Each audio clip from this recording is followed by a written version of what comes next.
za mu yi bayani akan matsayin namiji a baya wanda ake kira da dog style. Wasu mata da dama suna cewa wannan matsayin yana ɗaya daga cikin abubuwan da suka fi ba su daɗi da kuma hanyoyin da suka fi samun gamsuwa da kuma tsananin sha'awa.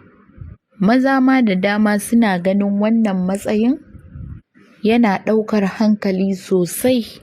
Mata sun bayyana dalilinsu daga zurfin shiga sosai har zuwa jin daɗi, yanda ake ɗaukar su da ƙarfi.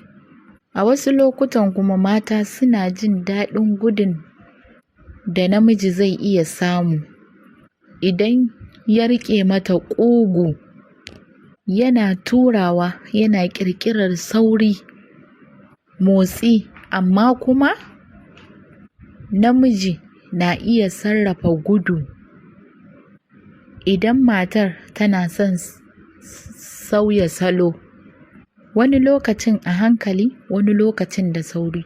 Da zarar kana yi wa mace a hankali, tana jin wani daɗi ne wanda yake ratsa ta tun daga ƙwaƙwalwarta har zuwa tafin ƙafarta, wanda ita kaɗai ta san wannan daɗin. Wata za ka ji tana nishi, wata za ka ji tana wash, ka ci da sauri, ka ci, ka shiga, ka shiga. Za ka ji ta maka wannan sautin, ko ka ji tana kai a hankali, ka zira min, ina jin daɗi, tana kai min inda nake so. Haka za ka ji ta maka, wata har da kuka.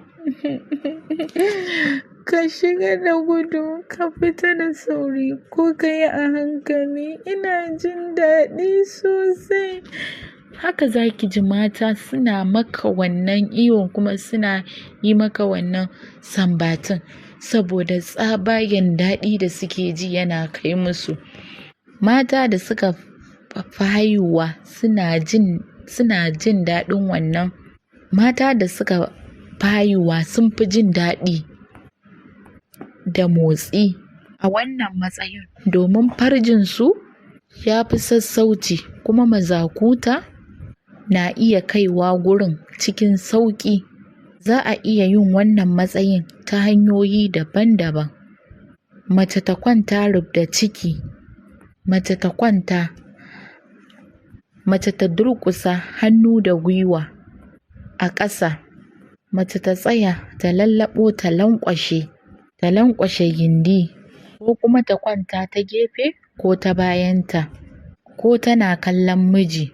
A kowanne hali namiji yana shiga daga baya. Maza da mata da dama suna faɗin wannan matsayin shine mafi zafi sabida haɗuwar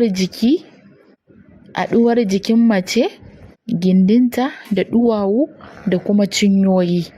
A matsayin namiji zai iya yi mata sumba, kiss a bayanta da kuma matashin kai. Yana da amfani sosai idan aka saka matashin kan a ƙarƙashin ƙirji. Matsayin yana ba wa namiji damar shiga jikinta, ita kuma ta ji ɗumin jikinsa, ta saki jikinta a ciki. Haka kuma mace tana iya miƙe ƙafafunta domin ta ƙara wa matsayin daɗi da kuma armashi. Wannan shine matsayin. Da fatan kowace mace da namiji za ku gwada kuma za ku amfana.